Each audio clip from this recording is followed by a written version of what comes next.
faire les deux en même temps. On a appris un peu par le temps. Pour un droitier, je faisais classique. Il fallait déplacer cette jambe, donc j'ouvrais sur Kochi. Alors ce qui est important, après l'ouverture de Kochi, c'est retrouver la mise en tension du corps comme on a fait tout à l'heure. Ça veut dire qu'après avoir fait Kochi, je vais retenir le partenaire.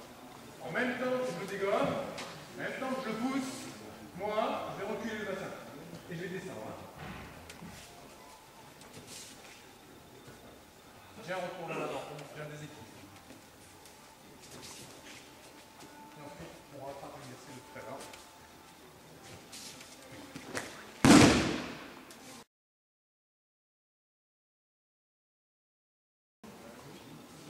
Dernière chose, quand on est en phase éducative, quand on cherche quelque chose, vous devez amplifier les mouvements.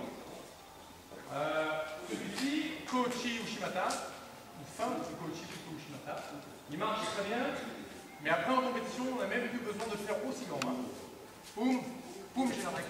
Parce que j'ai un léger, un droitier, il va donner un droit là-bas, mais par contre, il va me donner le bon des effets.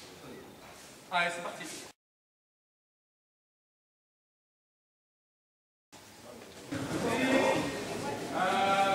Juste deux derniers détails. Et on passera à autre chose. Enfin, non, la même chose. Pardon. Quand je pousse le partenaire, je dois retenir avec tout le corps. C'est ce retenu-là qui met mon corps en tension. J'ai pas besoin de tirer avec les bras pour l'instant. Je pousse, je retire. Je pousse. Non, regarde. Je pousse et je retiens. Et c'est cette retenue-là qui crée le déséquilibre. Très cher. Ça, c'était sur le bassin. Ensuite, il y en a qui me demandent si je peux mettre la main là-bas. Bien sûr, pas de problème. Pour moi, c'est moins fort. Mais vous pouvez le faire. Ici, on a plus de mobilité. Mais on peut mettre quand même la main ici. Par contre, on n'oublie pas, cette main, elle doit faire la même chose. C'est pas ici pour ruiner. C'est ici, et la main pas trop loin, et le coude qui descend, et mon action qui est la même. Je dois ramener ce fait.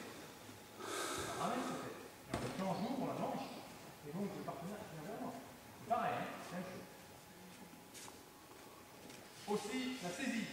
Quand je saisis le partenaire, pour pouvoir avoir la souplesse, et si je veux être rapide sur la contraction de mes muscles du bras, je dois être relâché. Comme le sprinter qui se prépare.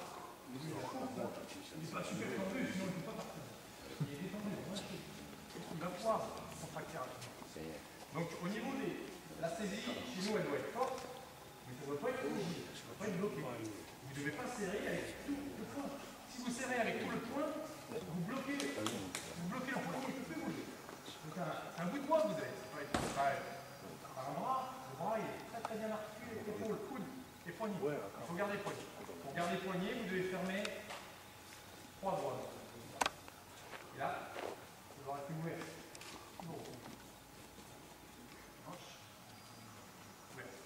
Même si je suis dessus, je ne suis pas fermé. Le revers. Ça. Ouvert. Là, je peux.